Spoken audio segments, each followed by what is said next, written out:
Let's clap. So yeah, you'll probably get the notification where it says, do you want to be recorded? So that's a really good thing for privacy. Another thing just to introduce for a lot of new people, because this is stemming from our Facebook group. So this is Michaela's event, but this is being presented by Digital Career Opportunities Worldwide.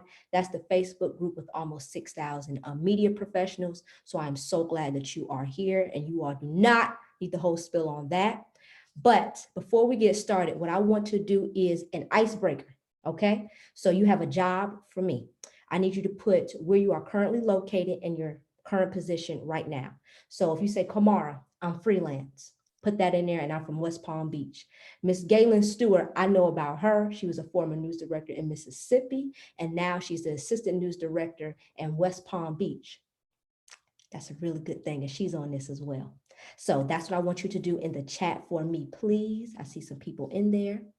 Great, great. And I want you to go ahead and put that in there and make sure it says everyone, but please put where you are currently located in the Zoom chat and then the job title, okay? Michaela, Atlanta, Lake Charles, PIO, and DeKalb County Police Department. Perfect, perfect. And we have about 15 people on here, so I will definitely want to see more. Atlanta freelance. Okay. And then how did you hear about us? Later, I just want you to tell us, how did you hear about us?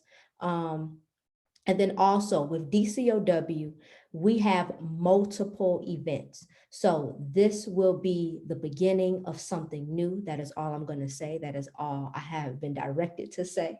So this is going to be the beginning of something new, but also we will have another event. It's going to be next week, and I'm going to pass this baton over, but make sure Shelby Denise Smith, she will be having how to start a business if you are a freelance person or whatnot on our Zoom call. So make sure you head over to our website after this and register for it. Now, there are a couple rules that I want to do. I know you all have seen me in many Zoom chats, but one thing that I want to make sure of is I do not like background noise. Make sure if you are not a moderator that you turn your microphone off. We will have a portion for Q&A. You're going to raise your hands via the Zoom feature, okay? And then you're going to say, hey, here's my question, and you'll be able to talk to Michaela, Vincent, and Caitlin. We're going to make this interactive. We're going to make this very fun, and you all are going to learn a lot. So without further ado, I am going to make sure that we pass this over to Michaela. And please, in the chat, let's drop some hand clap emojis to welcome her.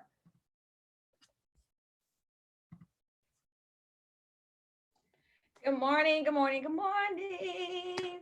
Hey, I'm Michaela Vincent. Thank you, Kamara, and Digital Career Opportunities Worldwide. I'll just say I've known Kamara for a very long time, and I am so proud of her and what she's done with DCOW.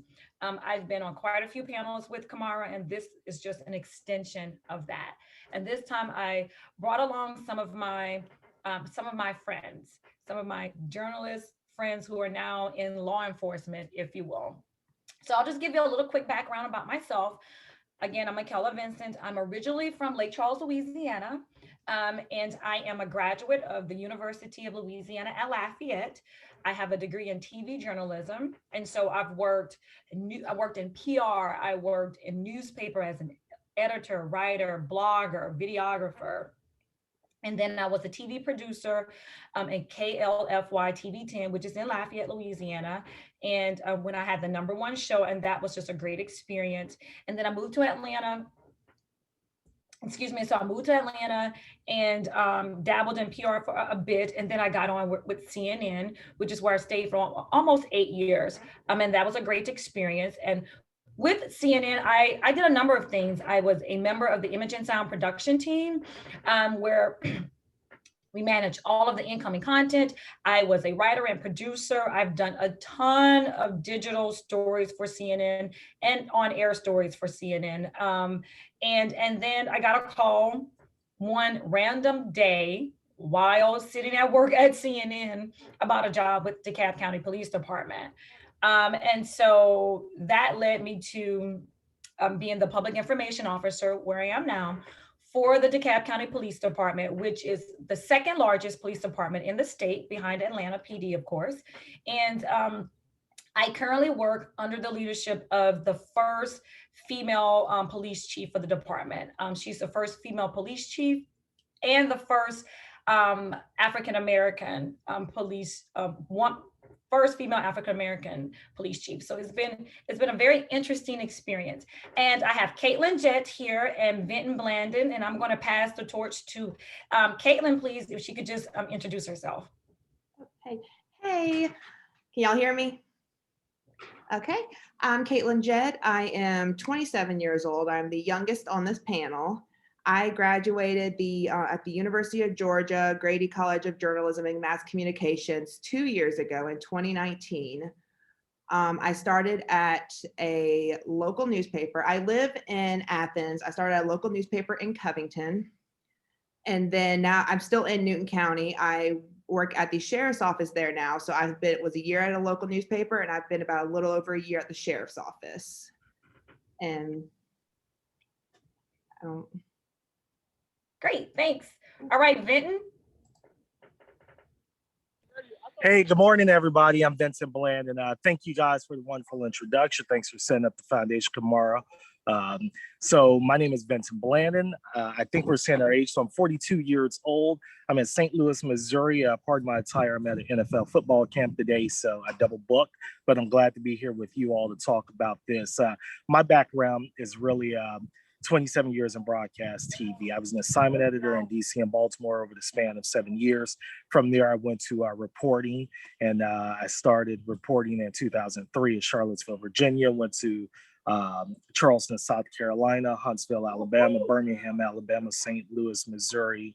I think I'm missing a couple stations, but anyway, all of that ended for me in August of last year when I joined the Department of Justice. The U.S. Attorney's Office called the newsroom, asked to be connected to me, and offered me a job over the phone. I said no, fought it off. After a while, I got sick of COVID coverage, the same thing every day. I got sick of all the rhetoric with politics, and I looked at my military benefits and looked at everything and said, I got a pension again. It can go up. So I took the job, and here I am about 10 months later, still doing it. So I'm happy to be here with you all. I can talk about TV, I can talk about the federal government, and here for whatever you need. That's good. You know, the funny thing, Vinton, is that you said no when you got the call. And I'll go ahead and tell you, when I got a call from a sergeant with the police department, I literally thought it was a prank. I literally thought, I kid you not, I thought someone had stolen my identity and had like applied for a job with the Cobb County Police Department. And I thought it was a prank. I literally was shaking at work thinking, who stole my identity? I kid you not. And he even gave me the wrong number. Like, instead of 4,300, I'm making this up, he said like 4,302. So when I called, it was like the wrong number. And I'm like, oh my God, what is happening here? And again, for me, I didn't want the job either, because for me, I didn't want it for a lot of reasons. I was working at CNN, which working at CNN used to be a really good thing. And then Trump became president. And when he became president, he was anti-CNN. It became a kind of crazy, right? Where we had to change our card, decals and all that. And, the company was getting death threats and people were protesting outside. I didn't want that kind of attention anymore. And we all know that the society we live in now, there's been a lot of talk about policing. And I'm thinking, oh no, I am like not going down that road. But I did engage with them and have conversations, and went through the process. And as I went through the process, I realized it was a good decision. So I say that to say I never saw myself ever working in law enforcement. I got the call in May of 2019. And if you would have told me May 1st of 2019 that, hey, guess what? By the end of the summer, you're going to have a job offer and you're going to be working for the police department, I would have told you you're out of your mind. So I never saw that coming. And so that's why it's good to just be open to things. What about you guys, Caitlin? I did not see myself in law enforcement. Had you told me a year, 2 years ago, hey, you're going to be working for the first African-American sheriff in Newton County, you are going to be the sole spokesperson for the sheriff's office. You are going to be on call 24/7, but you're going to love what you're doing. I'm going to be like, we're crazy. You're crazy. Right. But you know, I wouldn't change it for anything. I love where I'm at. I feel like I have a little more control over what I can do there. They are willing to listen to me, willing to listen to my ideas because I come from a journalism background. So they know what I'm offering to the table is more than likely going to benefit them in some way. Right. Because I took over for some PIOs that were deputies, that were law enforcement deputies. And I don't know for sure, but I don't think they had journalism backgrounds. So when I came in, I brought my journalism degree, my journalism ideas with me. So, yeah.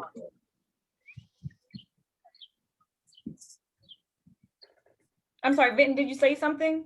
No, I was trying to make sure Caitlin was done. I couldn't see the screen before the sun. I'm done. But yeah. So as for me, I absolutely never ever thought I would do this, but I got to tell you, for most of my years in TV and in those large markets, in those markets where there's a lot of crime, I kid you not, a lot of chiefs of police have said, dude, you should be a spokesman. You understand this stuff. You get it. You always covered it. So I never thought I would do it, but somebody has always said, oh, you should be a spokesman. I've always said no.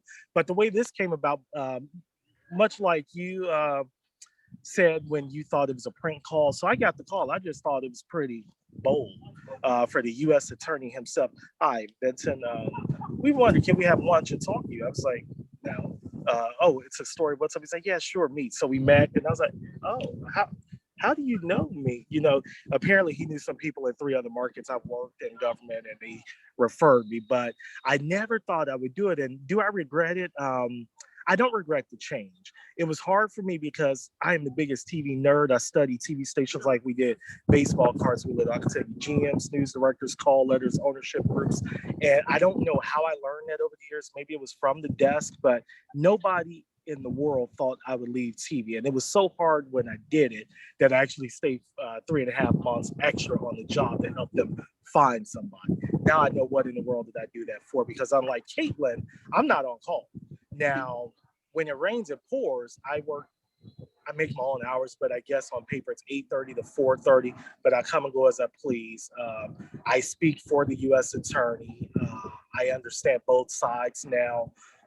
If something pops when the world is going crazy, I'm going crazy. But most days, day to day, I'm chill, just answering calls, making statements, writing quotes, blah, blah, blah, community outreach. So would I go back if the answer had to be given today? No.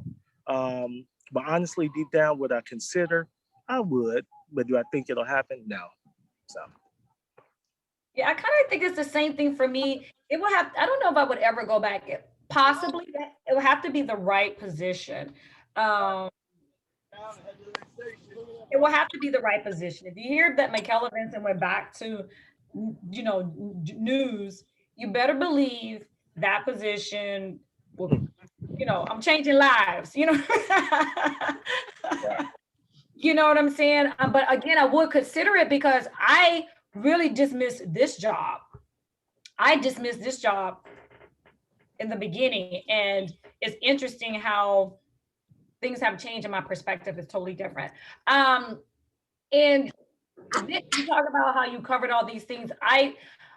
My experiences working in local TV and network TV completely set me up for this role. Like Caitlin said, there were other people in the position that she's not sure if they had a journalism background. My journalism background is a total advantage. This position is a highly skilled position, and you have to have certain skills and qualifications to do this job effectively. I am the only PIO for DeKalb County PD, and I work with the media daily. My role is so important on so many levels. My emails and my words hold so much value, and I take pride in that responsibility. And again, working as a journalist in TV, print has totally given me an advantage.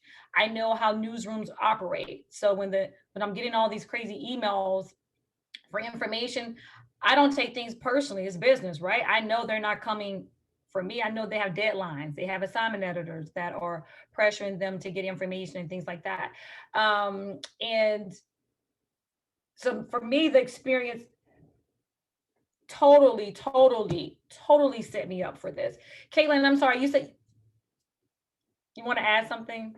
I do want to add something. I do want to say when I was in school, journalism was, I knew writing was something I wanted to do, but it wasn't on the front burner. I actually, when I applied to Grady, I applied for public relations. And the school told me basically I wasn't smart enough for that. My GPA wasn't high enough.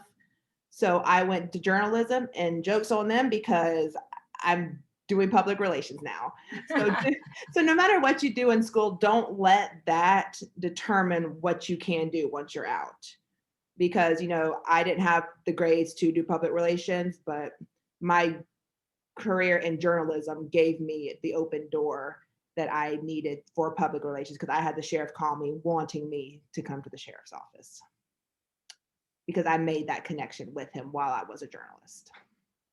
And that's another, two things you said: the connection, the networks, how we all got calls or things of that nature. That is really important. Treating people right and being reliable and credible, really in my career, and obviously your careers, has worked to your advantage.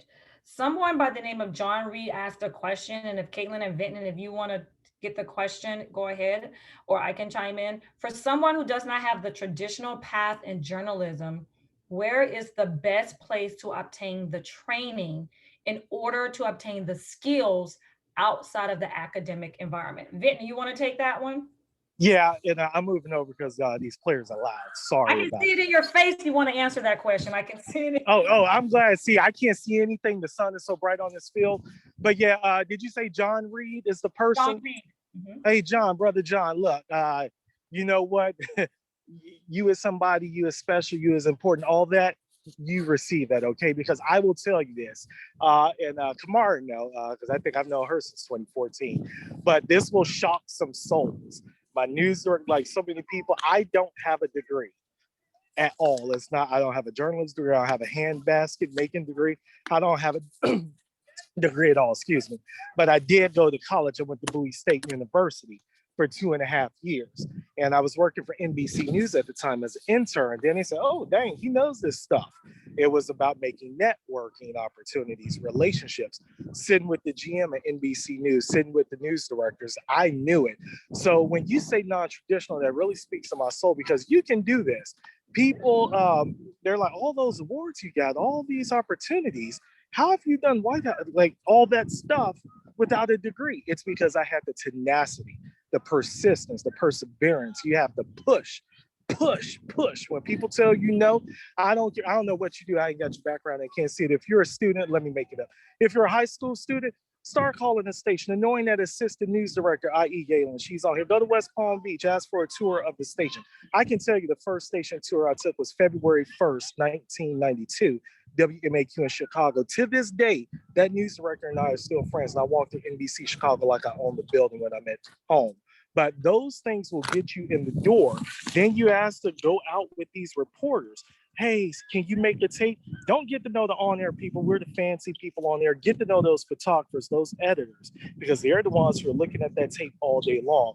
Then get to know a producer. She can teach you to write, or he can teach you to write, or whatever can teach you to write. But just do that. On the job training, to me, is by far better than anything a book will teach you, because it gives you perspective. It gives you context and a point of reference. So I think that's enough, John. If not, hit me later. That was actually perfect. And for all of my good people who have questions, feel free to raise your hand, because we want this. Well, when I say raise your hand on the Zoom feature, because I want to make sure that we get, live and in-person questions.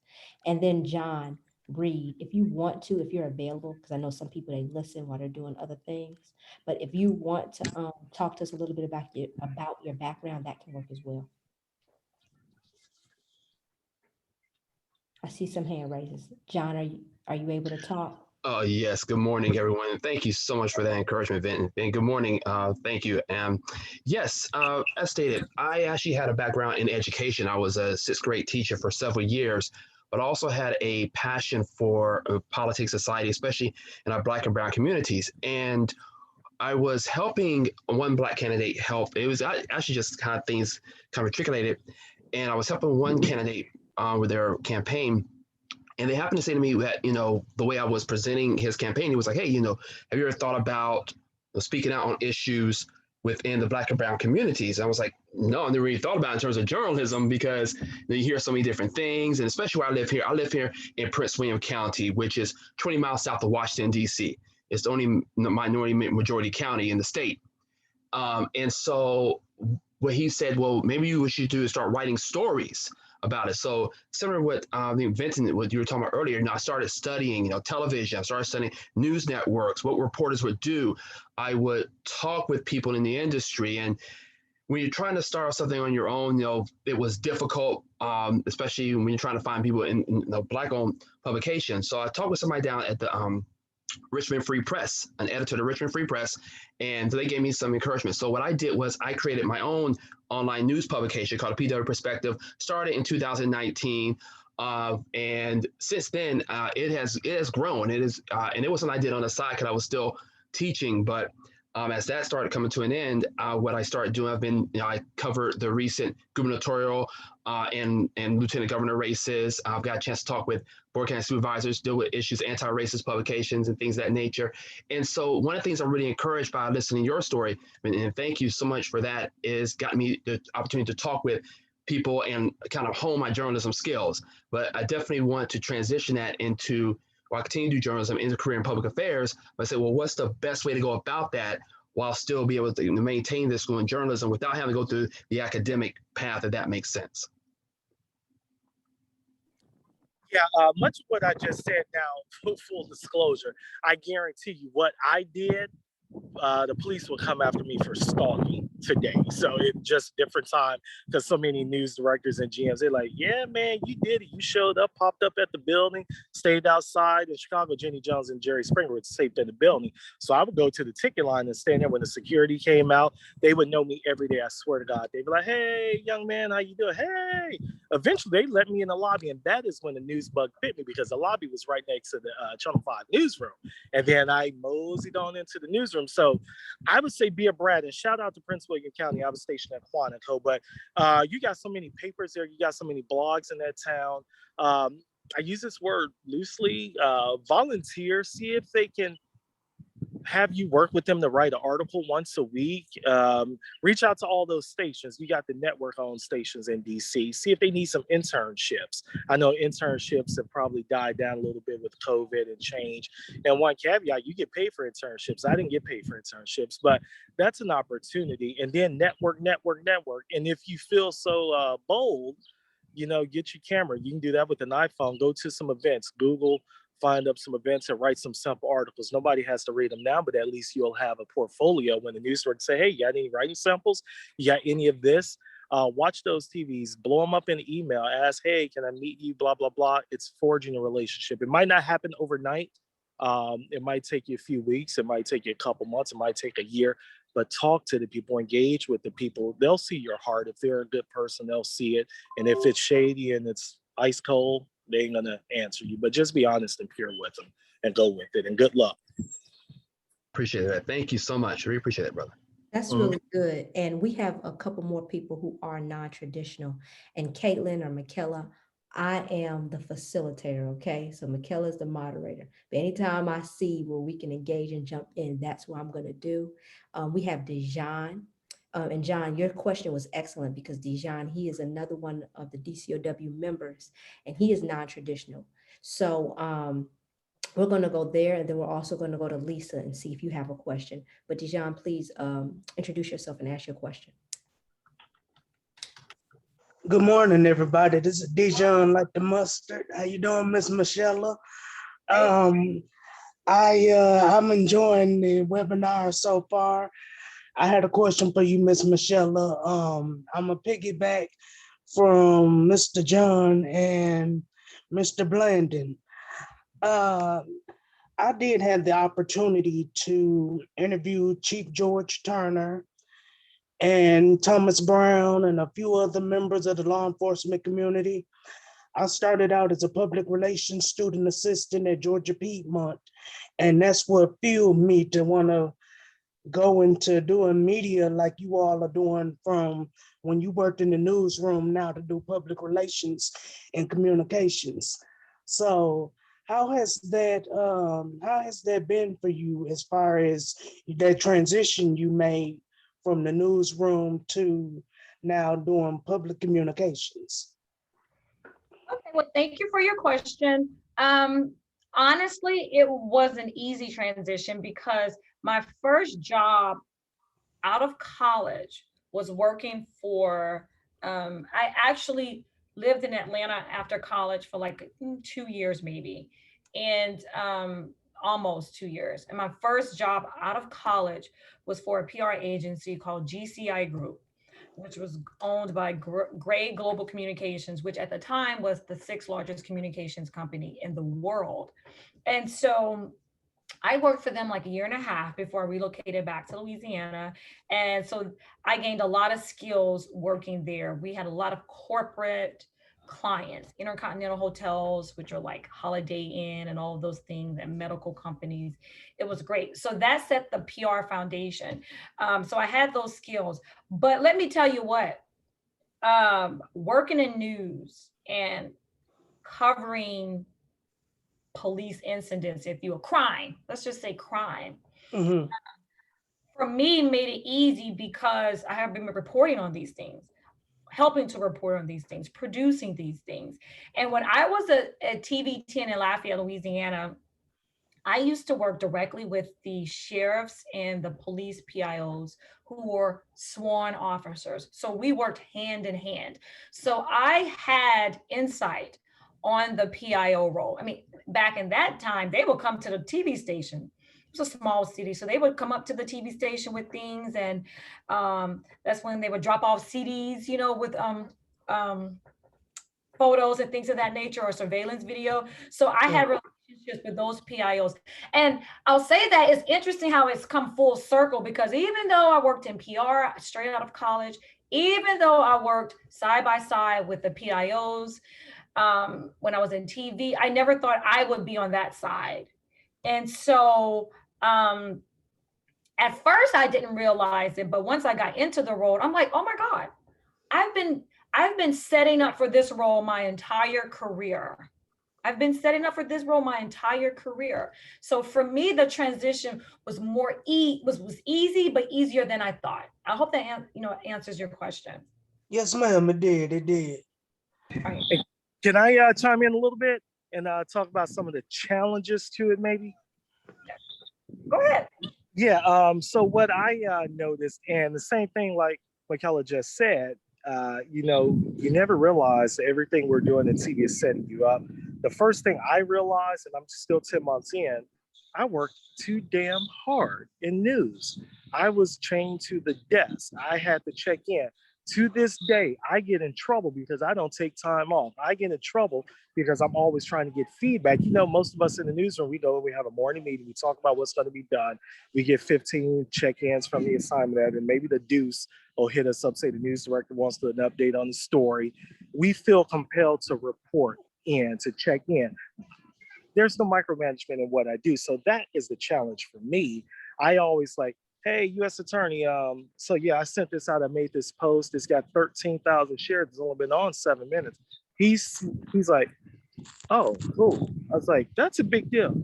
He's like, nobody gives a shit. We just have to inform. We don't care about that. So that's one challenge. Another challenge is I'm trying to, talk with these people, help them understand. It's just a total different thing. In TV, we look for instant feedback. And I want to say the government sector, but this might be the public sector as well. They don't look for that. I mean, it's like micromanagement day and night. So as a journalist, when you transition into this, you're going to have to understand, take all the fingers off the ball. You don't need to grip it so tight.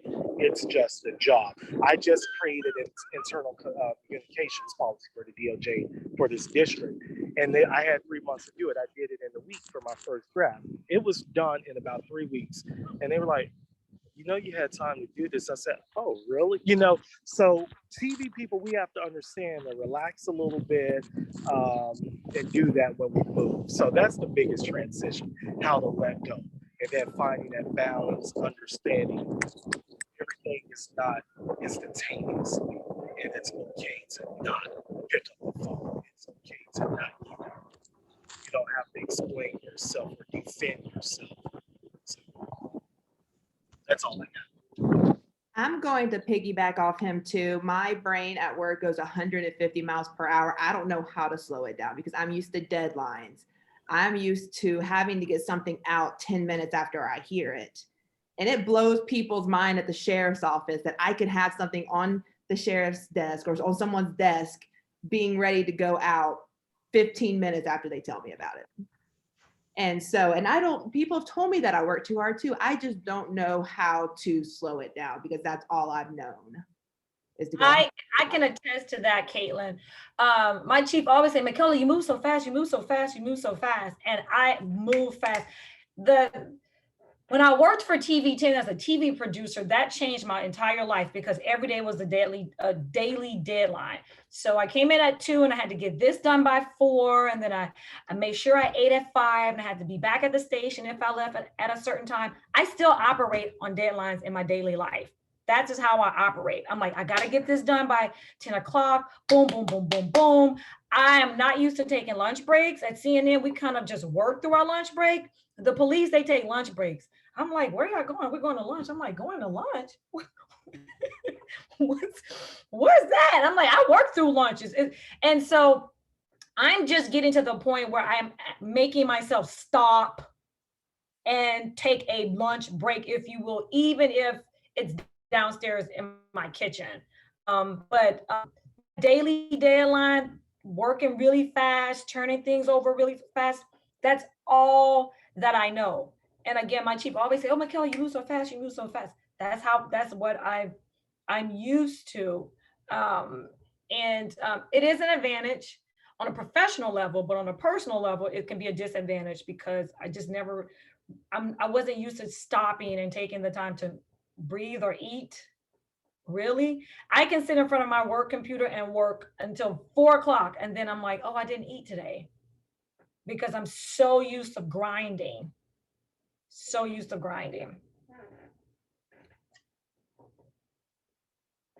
Kamara, I think Taddy had a question. His hand is up. Yes, Toddy. How do you stay motivated after getting rejected for a job that you worked hard to apply for? How do you stay motivated,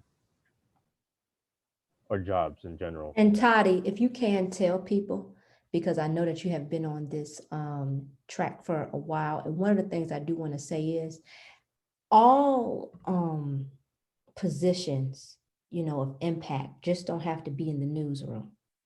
You can make a lot of impact. I mean, Michaela, Caitlin, they're making an impact on a local level, right? And then you have Vincent, who's making an impact on a federal level. So just don't limit yourself to a newsroom. That's why when Michaela named this From Journalism to Anywhere, you can really be an advocate for people anywhere. Like you can really be a public servant in any capacity in communications. But I know Toddy, he has been on this search for quite a while, about 8 months. He's been doing all kinds of things to ensure that he gets a job. He's been getting the interviews, but he has not landed the job. So in addition to encouragement, he just probably needs to know career advice. Where should he go? Or is this a path for him? Toddy, what jobs are you interested in? Digital content, production assistant, social media, reporting. And have you graduated already? And if so, how long ago? I graduated in May 2017. And what have you done professionally since then? I was a part-time production assistant at the Voice of America for almost 2 years, and then I was a freelance reporter for 2 local Washington, D.C. newspapers called the Current Newspapers and the Northwest Courier, where I covered high school sports. And I was a social media coordinator for a 6-week high school journalism workshop called First Take, which is presented by the New York Association of Black Journalists. Wow, good for you. Good for you. And honestly, anybody can answer this question, just not the panel. I know we have some news directors. We have other professionals in here. If you would like to offer Toddy or anyone career tips, Lisa, I see you. Go ahead. Mhm.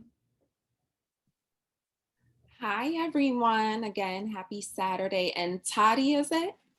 Yes, that's correct. Happy, and for anyone else who's looking. So I know what it's like in this pandemic because I was unemployed for some months too after being laid off from the Palm Beach Post. I'm a New Yorker, but currently live in West Palm Beach. So hey to Florida. But you can I used to kind of have this way of thinking too, like I'm a journalist and I belong in a newsroom, and I come from a television background. I've worked in television in New York. I started interning with NBC, but I've been in the industry for like 10 years now, like 10 years. So right now, currently, I'm the media and community manager for DM Life. It's a digital health company, fairly new. And I basically manage the company's social media content and also their community because they are building a community membership as well.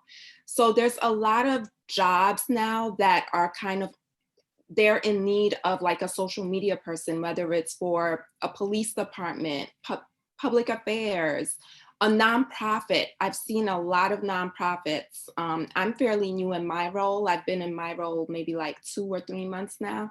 So I've seen, as someone who was recently looking, a lot of nonprofits are also seeking, and there's you can try, I know you might be thinking reporter or content writer, but some other positions, you can even be maybe look into assistant brand strategy. That entails a lot of communication and content skills, social media associate, content developer, and also schools. Even schools are looking for people in the communication sector. So that's just, some suggestions as, someone who was looking just a few months ago myself. Great, thank you. And Toddy has his contact information in the comments if anyone would like to reach out to him. Does anyone else have any tips? Thank you so much, Lisa. If you're talking, Vinton, we can't hear you. Sorry, I'm in the sun, can't see the screen. So I got a couple comments, but if a manager wants to talk to him, go ahead before me, because I just want to encourage Toddy again. Anybody else want to talk right now, Michaela? Oh, you go ahead, go ahead. I believe I see, wait a second, Oh, I Ms. believe I see Ms. Gayleen. Yeah, Yes. I'm gonna say, but I hate to pick on her, call her out, but I know her, and I know her from social. But Yeah, she already had, Vin, she already had her mic open. Okay, go ahead. Oh, no worries. Good afternoon again, everyone. Toddy, what I like to say to you is be persistent. If I were you and if I were in your shoes, I would just search for the different news organizations as far as the jobs that are open. And don't limit yourself to the one. For example, a lot of us we're hiring for digital positions. That is the way to go now, especially for those with print backgrounds, if you will. But just be persistent and do follow-up calls. I know a lot of people say, oh, don't call the news director, don't do this, don't do that. But to me, it shows that you're interested. To me, it shows that you're really trying. And if I could help, I would. Scripps, that's the company I work for. So far, so good. I would vouch for them. Gray is the company that I left. They were good to me. I would vouch for them as well. So I can tell you these TV stations, even in the midst of a pandemic, they are hiring.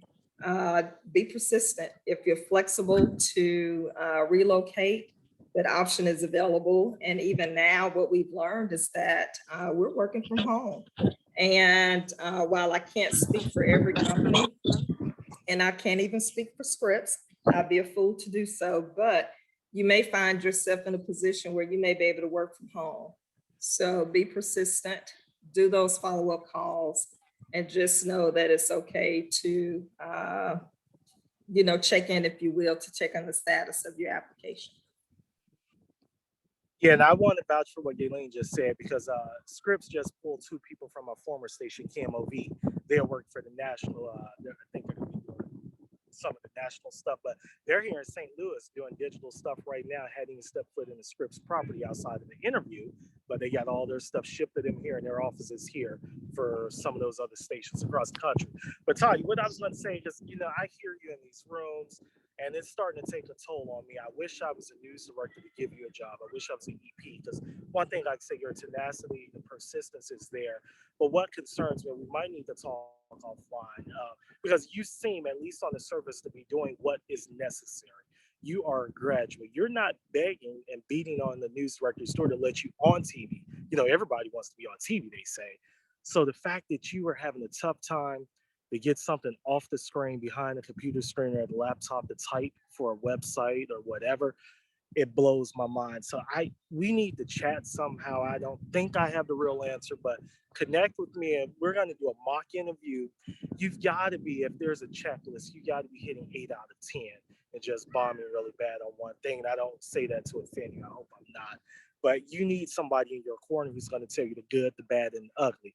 Because I don't want people to be feeding you crap, telling you, oh, you're good, you're ready, you're doing it. And they see the elephant in the room. So at some point, I know it's hard, we've connected before, but reach out to me. And I challenge the managers in this room, talk to the man. 10 minutes, like, not on the social, be honest and raw with him. Because this brother has been trying forever. And he's not trying to be on TV. He just wants to get in the newsroom and type on the website. Let's find him something. Let's kind of challenge ourselves to find him something. I vouch for Scripps, Gray, Hurst. Well, not married no more, but that's all I got to say. But we got to do something, Todd. This brother's been trying hard to get a behind the scenes job. Thank you. Thank you, Vin, for saying that. And thank you, Toddy, for your question. If you have already asked a question, you can please put your hand down via the Zoom feature. But I am going to say this, Vincent and Toddy, I'll make sure that you all get each other's cell phone numbers so that can work. Let me see this. I'm going to call some people out, and thank you, Miss Galen Stewart. I know that it is really, like when you do in-person events, anybody who is well-known in the room, she was formerly a news director in Mississippi. She ran her own newsroom. And then we look at it as a promotion because she did a market jump to West Palm Beach. Now she's an assistant news director there. So make sure that you connect with her. I know Lisa, I heard a Florida connection there. But now I want to kind of jump gears a little bit, because I know that we are winding down a little bit on time. But if there is anybody who has a question, if there is anybody who is saying, I know there's a couple people in here, I've spoken to you offline, and you all have transitioned from news to PR. And if you would like to ask a question, we're going to do that. Open it to Caitlin, Vinton, or Michaela. I'm going to stop the recording right now because there might be personal questions.